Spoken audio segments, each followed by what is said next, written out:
Well, thank you very much. It's an honor to be here. What a great place. What a great place, but more importantly, what great people. I want to thank His Royal Highness, the Crown Prince, for that incredible introduction. He's an incredible man. Known him a long time now. There's nobody like him.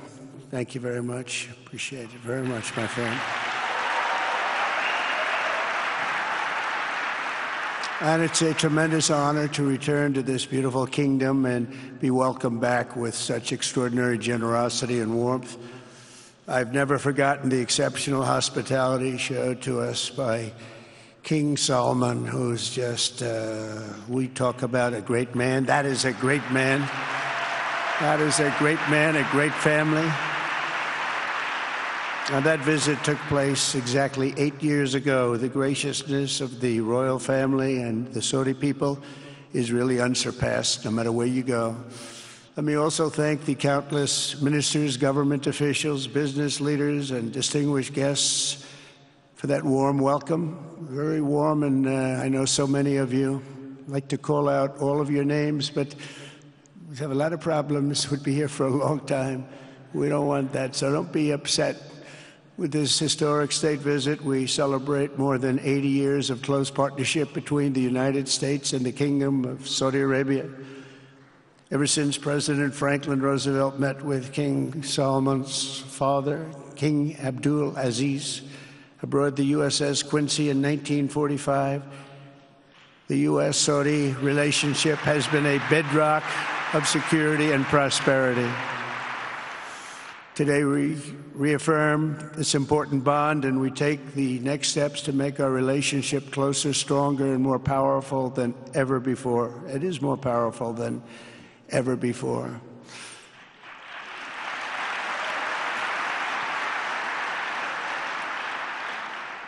And by the way, it will remain that way. We don't go in and out like other people. It will remain that way.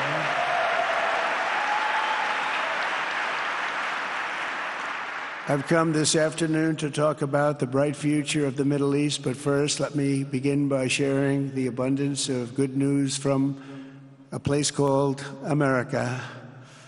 In less than 4 months, our new administration has achieved more than most other administrations accomplish in 4 years or even 8 years. We've actually done, for the most part, more.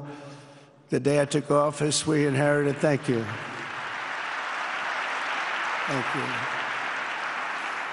The day I took office, we inherited a colossal invasion on our southern border, an invasion like you'd never want to see here. Nobody should ever want to see it. But within weeks, we slashed illegal border crossings to an all-time low, down 99.999%. That's good, even for this great gentleman standing right in front of me. That's a good number. We had hundreds of thousands of people. They came in at the same time last year, and last month we had, in this massive border, 3 people that got in. That's quite a difference, and we have no choice but to get a lot of the people that came in because they were not the best people. They were, in many cases, very bad people. We're getting them out. We're getting them out very fast. We're bringing them back to where they came from. We have no choice. After years of military recruiting shortfalls, enlistments in the U.S. Armed Forces are now the highest in 30 years because there is such an incredible spirit in the United States of America. We have tremendous spirit again. Just about a year ago, it was a big story, front page on every paper all over the world, that nobody wanted to enlist in our military, meaning we were way under enlisted. And just last week it came out that we had the strongest enlistment. They say 30 years, but probably it's maybe ever. They don't go back that far. It's the best, and that includes police officers, firemen, everything else. There's a great spirit in the United States right now. A brand new poll from Rasmussen just showed that the number of Americans who believe the nation is on the right track, they have a right track, wrong track, is now the highest in over 20 years.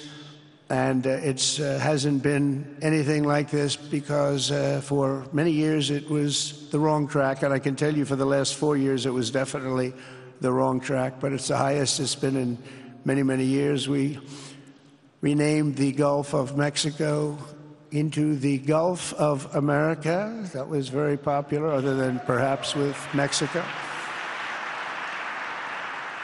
And most importantly, for the people in this room, the days of economic misery under the last administration are rapidly giving way to the greatest economy in the history of the world. We are rocking. The United States is the hottest country, with the exception of your country, I have to say, right? I'm not going to take that on.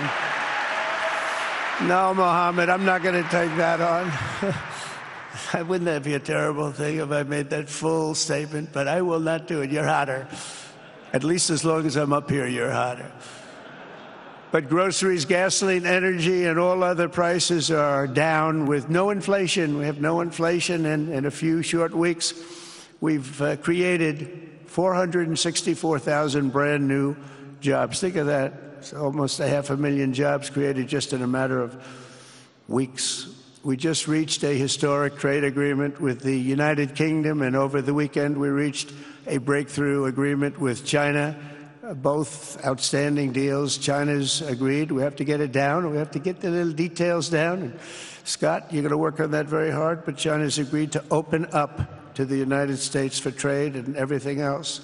But they have to do it, so we'll see what happens. But we had a very, very good meeting with both of those countries. We are cutting 10 old regulations for every new regulation. We're getting rid of all of the red tape that is so many, frankly, countries, as they get older, they develop a lot of red tape, and we're getting rid of it. We're getting rid of it at record levels. And I'm pleased to report that the United States Congress is on the verge of passing the largest tax cut and regulation cut in American history. We think we're in good shape to get that. And if we get that, that will be like a rocket ship for our country. In the first quarter of the year, the investment in America was up an astounding 22%. More than $10 trillion of new investments have been announced or are coming just since the election on November 5th. So think of that. In a very short period of time, we have over $10 trillion, and it could be much higher than that. Not everybody comes to the White House to have a news conference that they're going to be opening up in America, but they're all coming in at numbers that we've never seen before. If you take a look at other presidencies, they wouldn't do $1 trillion sometime in years. We did this in essentially 2 months because you have to say we got into office and they gave me about a month to clean up and fix up the Oval Office, and after that we started working. And the money is pouring in, the jobs are pouring in, the companies are pouring into our country like we've never seen before. There's never been anything like it. And we let other people tariff us into losing a lot of money and a lot of jobs, and now we're tariffing them. And it's at a level that nobody's seen. It's a level that is making us a very much different country and a very different Republican Party. We won a tremendous victory in November. We won all 7 swing states, the popular vote by millions and millions of votes. The Electoral College we won by 312 to 226. Remember, they said, well, we could get to 270. No, we got to 312. That's a big difference. And very importantly, we won counties throughout the United States, 2,660 to 451. That's why when you look at a map, they're all red. The whole country is red. Red stands for Republican. From the moment on and from the moment we started, we've seen wealth that just poured and is pouring back into America. Apple is investing $500 billion. NVIDIA is investing, and I see my friend is here, Jensen. That's very good, wherever you may be. I thank you very much, because he's putting in $500 billion. TSMC is investing. Where is Jensen, by the way? Where is he? He's standing here. Where is he? I just saw. Thank you very much, Jensen. I mean, Tim Cook isn't here, but you are. What a job you've done. He said he's got 99% of the chip market. I don't know. That's not easy to beat, but what a job you've done. Thank you. We are proud to have you in our country. You know that. Thank you for the investment. TSMC is investing $200 billion, and with this trip, we're adding over $1 trillion more in terms of investment into our country and buying our products. And, you know, nobody makes military equipment like us. We have the best military equipment, the best missiles, the best rockets, the best everything. Best submarines, by the way, most lethal weapon in the world. In addition to purchases of $142 billion of American-made military equipment by our great Saudi partners, the largest ever.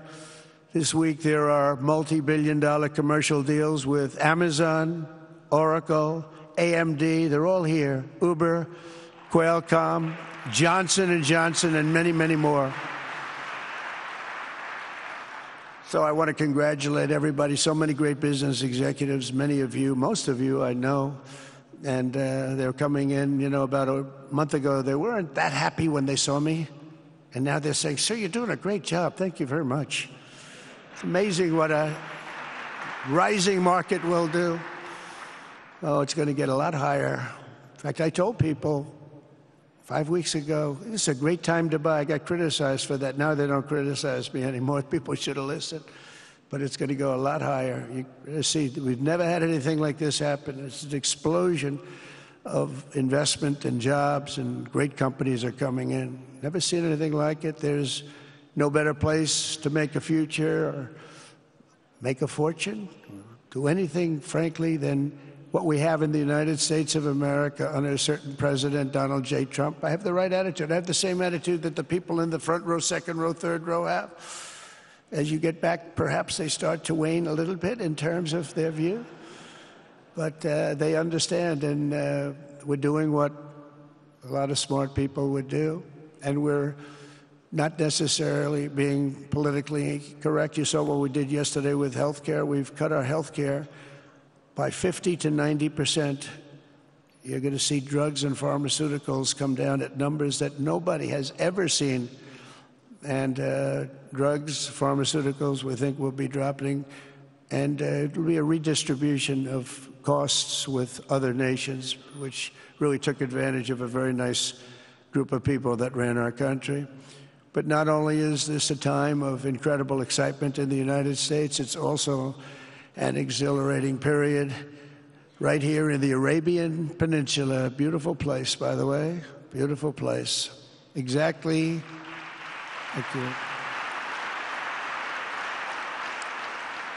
Exactly 8 years ago this month, I stood in this very room and looked forward to a future in which the nations of this region would drive the forces of terrorism and extremism, drive them right out of existence, and take your place among the proudest, most prosperous, most successful nations anywhere in the world as leaders of a modern and rising Middle East. So exciting.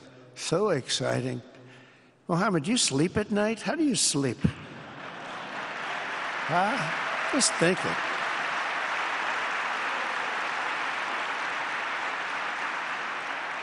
What a job. He tosses and turns like some of us. Tosses and turns all night. How do I make it even better all night? It's the ones that don't toss and turn. They're the ones that will never take you to the promised land, won't they? But you have done some job. True. But critics doubted that it was possible what you've done. But over the past 8 years, Saudi Arabia has proved the critics totally wrong. The transformation that has occurred even by these incredible business leaders. I mean, you had the biggest leaders in business anywhere in the world standing right before us. But the transformation that has occurred under the leadership of King Salman and Crown Prince Mohammed has been truly extraordinary. Such a thing has, I don't think, ever happened before. I've never seen anything at that scale happen before. And I guess, you know, maybe you could say the United States is doing pretty well too, but I don't think too many people have seen that happen before. Majestic skyscrapers, the towers that I see, the difference between now and 8 years ago. And 8 years ago was very impressive, but the towers that I see rising, some of the exhibits that I was shown by Mohammed, what I've seen there is just an amazing, it's an amazing process, amazing genius of so many people, architecture, but I have a feeling I know where many of those ideas came from. Happens to be sitting right in this room right before me, but the towers and all of the different, I've seen a lot of different towers. I didn't think there's any version of a tower that I haven't seen in one form or another. I just passed 4 exhibits. I have never seen anything like any of them. So it's going to be very exciting. And they sit among the ancient wonders of a growing and exciting city. It's really amazing. Riyadh is becoming not just a seat of government, but a major business, cultural, and high-tech capital of the entire world. The World Cup is here. Johnny, just stand up, Johnny. Johnny, thank you, Johnny.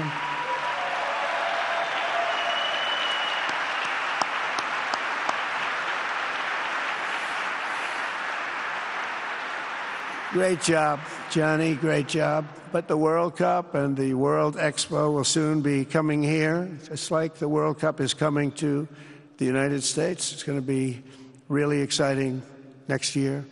The engines of Formula One racing now roar through the streets of Jeddah in a historic milestone. Other industries recently surpassed oil. Think of it. All of your other industries now have surpassed oil. I don't know if a lot of people will understand what that means. It's so big to make up a majority of the Saudi economy for the very first time ever. So think of that. Other industries are now bigger even than oil, which is always going to be a big monster. It's a big one. But that's a great tribute to you and economic development properly used. In other cities throughout the peninsula, places like Dubai and Abu Dhabi, Doha, Muscat, the transformations have been unbelievably remarkable. Before our eyes, a new generation of leaders is transcending the ancient conflicts of tired divisions of the past and forging a future where the Middle East is defined by commerce, not chaos, where it exports technology, not terrorism, and where people of different nations, religions, and creeds are building cities together, not bombing each other out of existence. We don't want that.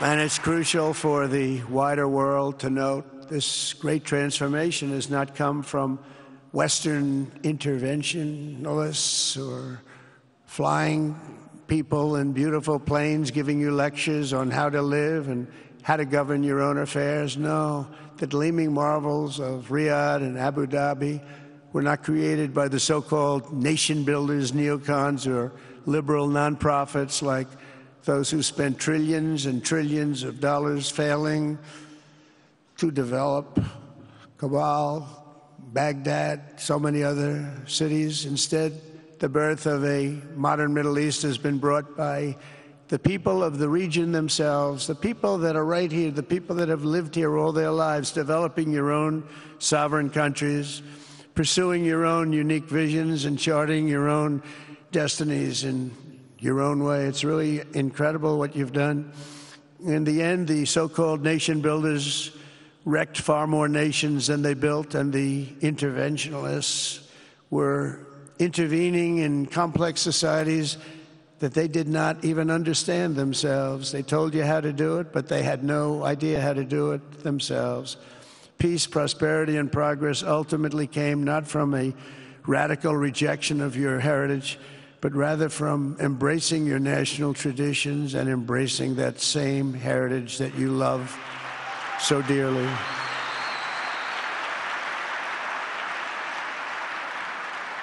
And it's something only you could do. You achieved a modern miracle, the Arabian way. That's a good way.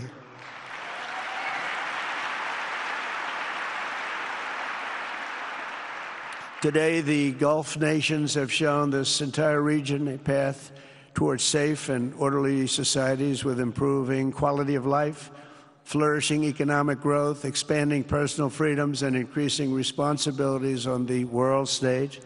After so many decades of conflict, finally it is within our grasp to reach the future that generations before us could only dream about, a land of peace, safety, harmony, opportunity, innovation, and achievement right here in the Middle East. So beautiful. It's such a beautiful thing that's happening. I guess, the people that are here can't even really appreciate it because you see it happening, and it's when you come to a place that you haven't seen in 5 years or 10 years or 20 years that it's even more incredible. When I left office just over 4 years ago, that future seemed almost impossible, what you've done. Together we had obliterated the killers of ISIS. We wiped them out, terminated its founder and leader, al-Baghdadi. We had healed the divide in the Gulf Cooperation Council, it's a very big deal, and united the nations of the region to stand against the enemies of all civilization. We'd imposed unprecedented sanctions on Iran and starved the regime of resources to fund terror. They were unable to fund anything because they had no money left. They had no money. But the new administration came in and let them have a lot of money, and you saw what happened. It was not money well spent. And with the historic Abraham Accords that we're so proud of, all the momentum was aimed at peace, and it aimed very successfully. It's been an amazing thing, the Abraham Accords, and it's my fervent hope, wish, and even my dream that Saudi Arabia, a place I have such respect for, especially over the last fairly short period of time, what you've been able to do, but we'll soon be joining the Abraham Accords. I think it'll be a tremendous tribute to your country, and it will be something that's really going to be very important for the future of the Middle East. I took a risk in doing them, and they've been an absolute bonanza for the countries that have joined. The Biden administration did nothing for 4 years. We would have had it filled out. But it will be a special day in the Middle East with the whole world watching when Saudi Arabia joins us, and you'll be greatly honoring me, and you'll be greatly honoring all of those people that have fought so hard for the Middle East, and I really think it's going to be something special, but you'll do it in your own time, and that's what I want, and that's what you want, and that's the way it's going to be. When I left office, the only thing still standing between this region and its unbelievable potential was a small group of rogue actors and violent thugs seeking constantly to drag the Middle East backward and into havoc, mayhem, and indeed into war. Unfortunately, instead of confronting these destructive forces, the last U.S. administration chose to enrich them and empower them and give them billions and billions of dollars. The Biden administration, the worst administration in the history of our country, by the way, spurned our most trusted and long-standing Gulf partners, and I can say partners worldwide, one of our great, great partners, no matter who we look to, and we have great partners in the world, but we have none stronger and nobody like the gentleman that's right before me. He's your greatest representative, greatest representative.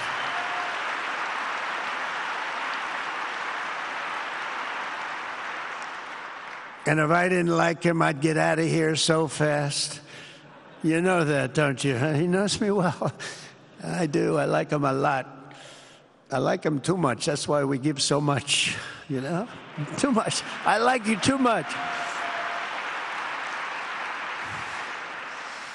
Great guy. They lifted sanctions on Iran in exchange for getting nothing, and sent the regime tens of billions of dollars to fund terror and death all over the world. And they laughed at him. They laughed at our leader. And they're still laughing at our leader. They thought him a fool. And they made nothing but trouble ever since, including the funding of October 7th, one of the worst days ever in the history of the Middle East. Horrible day.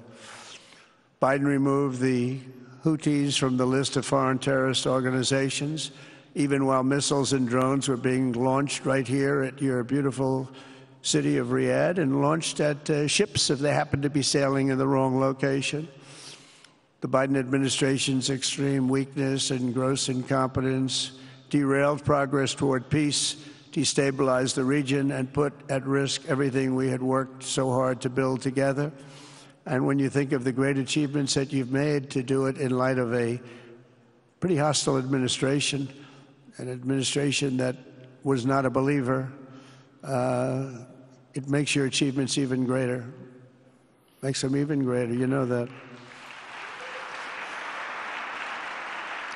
But in a few short months since taking office, we have achieved the swift return of American strength at home and abroad, now working with the vast majority of people in this region who seek stability and calm. Our task is to unify against the few agents of chaos and terror that are left and that are holding hostage the dreams of millions and millions of great people. The biggest and most destructive of these forces is the regime in Iran, which has caused unthinkable suffering in Syria, Lebanon, Gaza, Iraq, Yemen, and beyond. There could be no sharper contrast with the path you have pursued on the Arabian Peninsula than the disaster unfolding right across in the Gulf of Iran. Think of that. They wanted to name it that. I said, they're not going to let them do that. Do you mind if I stop that? I stopped it. We're not going to let that happen.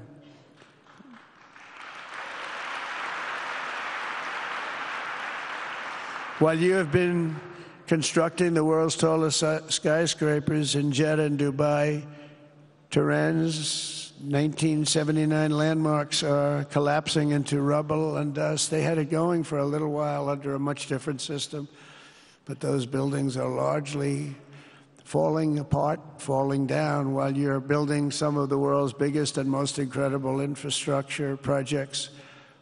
Buildings, all sorts of things you're building that nobody's ever even seen before. Iran's decades of neglect and mismanagement have left the country plagued by rolling blackouts lasting for hours a day. All the time you hear about it. While your skill has turned dry deserts into fertile farmland, Iran's leaders have managed to turn green farmland into dry deserts as their corrupt water mafia, it's called it the water mafia, causes droughts and empty riverbeds. They get rich, but they don't let the people have any of it. And then, of course, there's the key difference at the root of it all. While the Arab states have focused on becoming pillars of regional stability and world commerce, Iran's leaders have focused on stealing their people's wealth to fund terror and bloodshed abroad. Most tragic of all, they have dragged down an entire region with them. Countless lives were lost in the Iranian effort to maintain a crumbling regime in Syria. Look at what happened with Syria.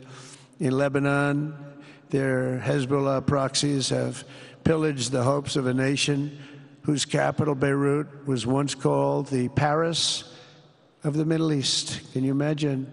All of this misery and so much more was entirely avoidable, absolutely avoidable. And Mohammed knew that. He knew that. Smart people knew that. If only the Iranian regime had focused on building their nation up instead of tearing the region down. Yet I'm here today not merely to condemn the past chaos of Iran's leaders, but to offer them a new path and a much better path toward a far better and more hopeful future. As I've shown repeatedly, I am willing to end past conflicts and forge new partnerships for a better and more stable world, even if our differences may be very profound, which obviously they are in the case of Iran. I have never believed in having permanent enemies. I am different than a lot of people think. I don't like permanent enemies, but sometimes you need enemies to do the job, and you have to do it right. Enemies get you motivated. In fact, some of the closest friends of the United States of America are nations we fought wars against in generations past, and now they're our friends and our allies. I want to make a deal with Iran. If I can make a deal with Iran, I'll be very happy. If we're going to make your region and the world a safer place. But if Iran's leadership rejects this olive branch and continues to attack their neighbors, then we will have no choice but to inflict massive maximum pressure drive Iranian oil exports to zero like I did before.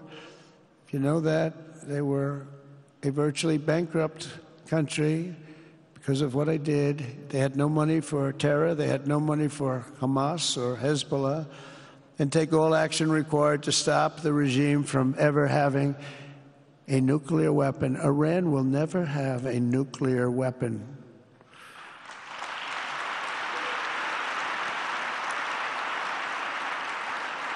But with that said, Iran can have a much brighter future, but will never allow America and its allies to be threatened with terrorism or nuclear attack. The choice is theirs to make. We really want them to be a successful country. We want them to be a wonderful, safe, great country. But they cannot have a nuclear weapon. This is an offer that will not last forever. The time is right now for them to choose. Right now, we don't have a lot of time to wait. Things are happening at a very fast pace. They're happening right here. They're happening at a very fast pace. So they have to make their move right now, one way or the other. Make your move. As I said in my inaugural address, my greatest hope is to be a peacemaker and to be a unifier. I don't like war. We have the greatest military, by the way, in the history of the world. You know, I rebuilt our military in my first 4 years and rebuilt it into the most powerful military there is. And you saw that when I knocked out ISIS in 3 weeks. People said it would take 4 years, 5 years. I did it. We did it in 3 weeks. Just days ago, my administration successfully brokered a historic ceasefire to stop the escalating violence between India and Pakistan. And I used trade to a large extent to do it. I said, fellas, come on, let's make a deal. Let's do some trading. Let's not trade nuclear missiles. Let's trade the things that you make so beautifully. And they both have very powerful leaders, very strong leaders, good leaders, smart leaders. And it all stopped. Hopefully it'll remain that way, but it all stopped. I was very proud of Marco Rubio and all of the people that worked so hard. Marco, stand up. What a great job you did on that. Thank you, J.D. Vance, Marco.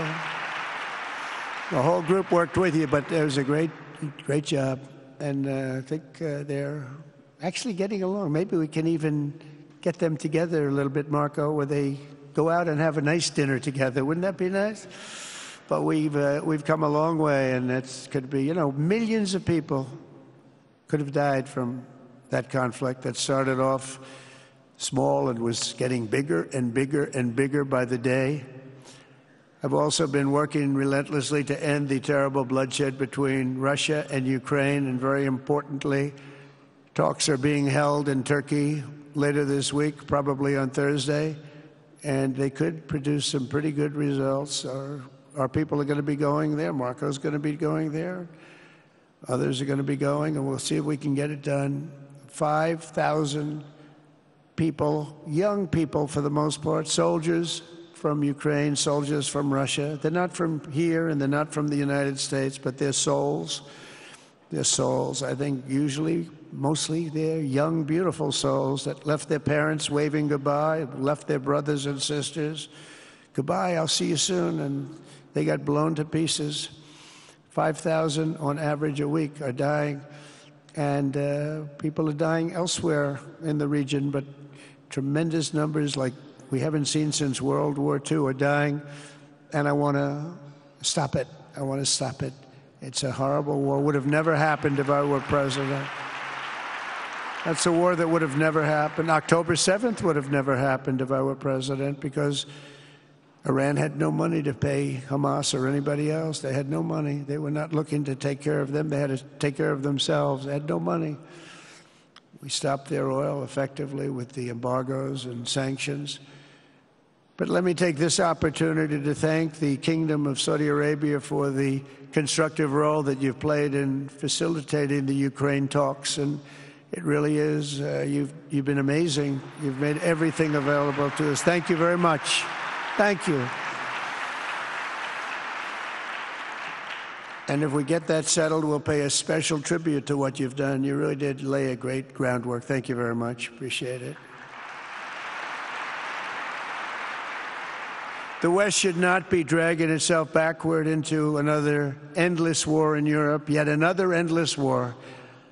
We should stop the killing and work together to address the biggest long-term threats as one unbeatable team. Think of us as an unbeatable team. I mean, when you look at what you've done here, that's much more difficult than stopping stupidity. Think of it. It's stupidity. What you've done is much more difficult, and you did it better than anybody else has ever done it. As President of the United States, my preference will always be for peace and partnership whenever those outcomes can be achieved. Always. It's always going to be that way. Only a fool would think otherwise.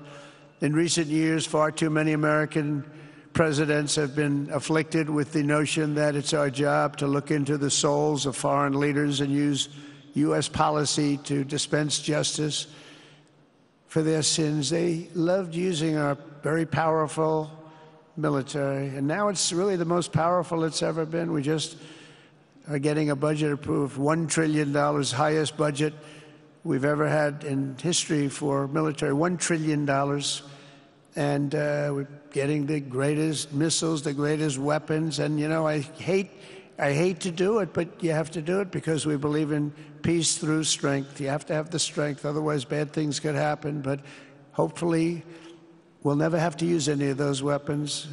Seems to be an awfully big waste of money if you're never going to use them, but hopefully we'll never have to use them because the destructive power of some of those weapons are like nobody's seen before.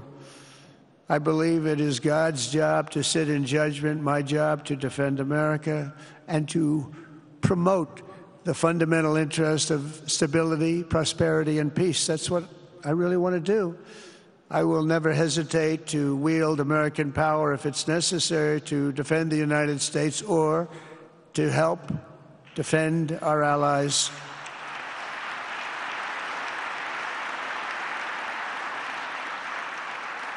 And there will be no mercy for any foe who tries to do us or them harm. We will have no mercy. They understand that. That's why I've been pretty lucky. A lot of people think, you know, he's looking to fight. He's looking to fight, and things get settled. It's an amazing thing when they really think you mean it.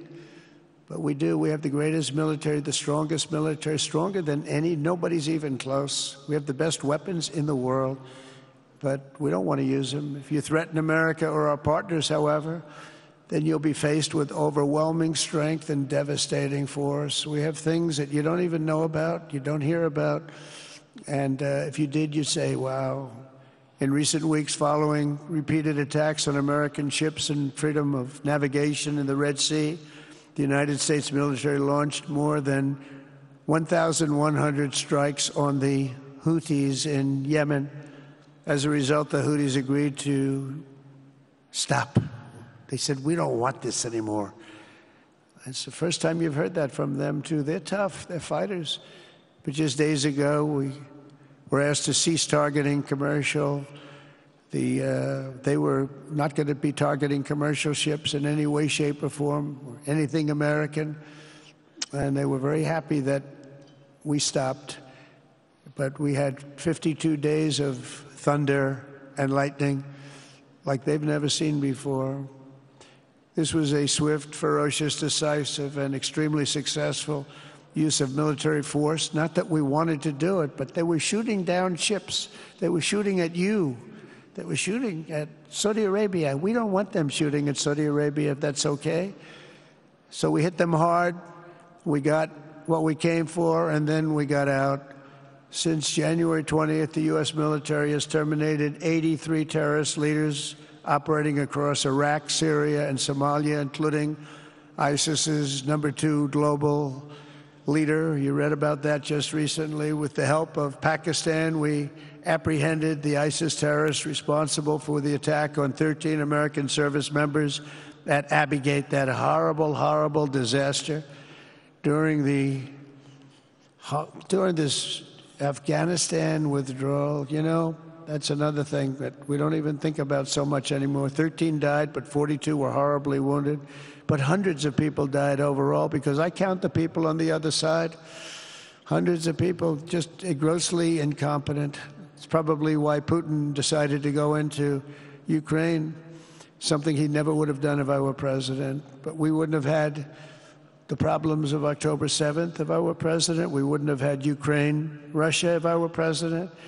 We wouldn't have had Abbeygate because there wouldn't have been any reason we were getting out, but we were getting out with dignity and with strength and power. But the way they got out was not good. I think it was the most embarrassing moment in the history of our country. And we've been working tirelessly to bring back all hostages held by Hamas. We brought back a lot already, but we're bringing back more.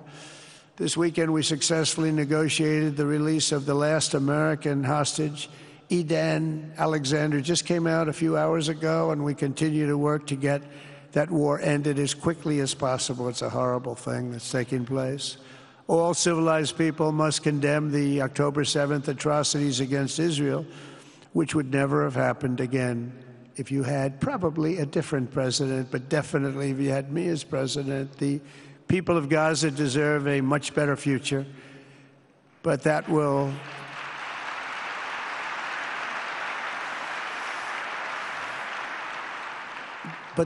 or can not occur as long as their leaders choose to kidnap, torture, and target innocent men, women, and children for political ends. The way those people are treated in Gaza, there's not a place in the world where people are treated so badly. It's horrible. After years of suffering, two of the nations most ravaged by terror are finally beginning to end their long nightmares under the new generation of leaders. In Lebanon, where a friend of mine has just become the ambassador. He's going to be great. I said, you know, that could be a very dangerous job. He said, I was born there. I'm Lebanese. I love that country. I said, but it's very dangerous. You know, this is a friend of mine from New York. I said, but it's very dangerous. Are you sure you want to do it? I never thought of him as being a warrior, but he is a warrior. He loves his country. He said, if I'm injured or die, I'm dying for a country that I love. He grew up there. It's horrible what's happened in Lebanon, but you have a great ambassador, I can tell you that. In Lebanon, which has been endlessly victimized by Hezbollah and their sponsor, Iran, a new president and prime minister have brought the first real chance in decades for a more productive partnership with the United States, and we're going to work with their new ambassador and everybody else, Marco, and we're going to see if we can really help them out and let them get over that very high grid that they're going to have to get over. My administration stands ready to help Lebanon create a future of economic development and peace with its neighbors. They have tremendous people in Lebanon, doctors, lawyers, great professional people. I hear it so many times. Likewise, in Syria, which has seen so much misery and death, there is a new government that will hopefully succeed in stabilizing the country and keeping peace. That's what we want to see in Syria. They've had their share of travesty, war, killing, many years. That's why my administration has already taken the first steps toward restoring normal relations between the United States and Syria for the first time in more than a decade. And I'm very pleased to announce that Secretary Marco Rubio will be meeting with the new Syrian foreign minister in Turkey later this week. And very importantly, after discussing the situation in Syria with the Crown Prince, your Crown Prince,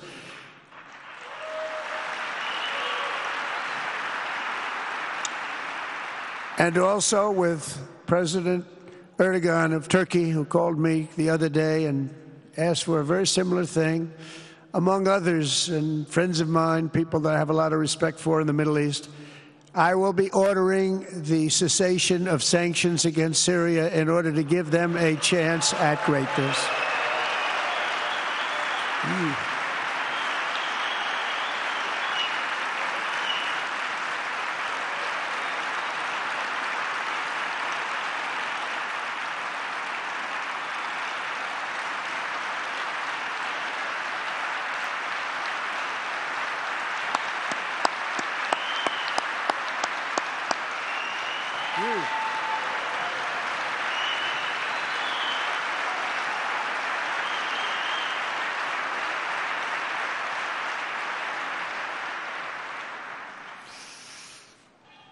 Oh, what I do for the Crown Prince.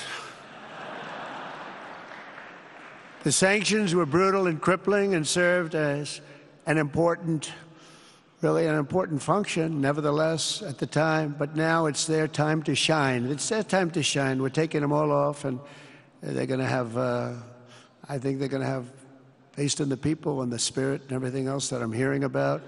So I say, good luck, Syria. Show us something very special like they've done, frankly, in Saudi Arabia. Okay? They're going to show us something special. Very good people. Everywhere we can, my administration is pursuing peaceful engagement, offering a strong and steady hand of friendship to all that will take it in good faith.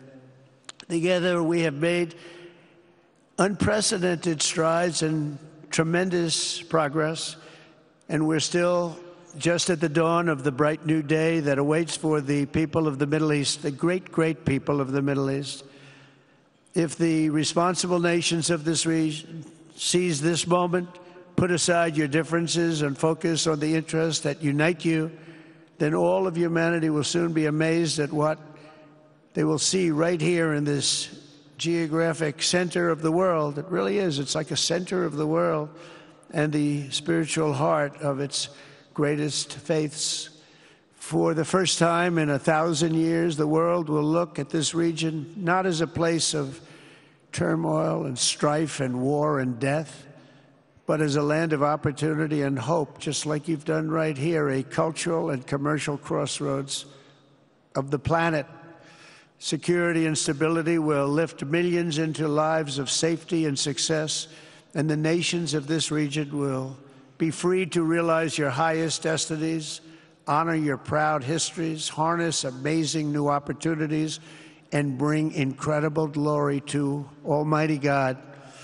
People will come from all over the globe to be inspired by the cities you build, the businesses you create, the technologies you invent, and the beauty, talent, and potential you unleash right in the hearts of your citizens.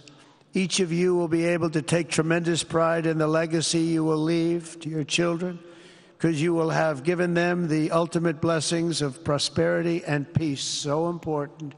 In the United States, we've launched the golden age of America. It's the golden age. We see it. We see it with all that money, trillions and trillions of dollars pouring in, hundreds of thousands of jobs coming in with it. And with the help of the people of the Middle East, the people in this room, partners throughout the region, the golden age of the Middle East can proceed right alongside of us. We will work together. We will be together. We will succeed together. We will win together. And we will always be friends.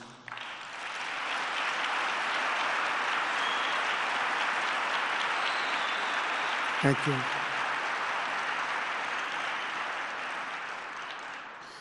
So, Mohammed, I want to thank you again very much for having me. And as a representative of what I think is the greatest nation in the world, we are with you all the way, and you have a tremendous future. Thank you very much. And please pay my respects to your father. Thank you very much. Thank you.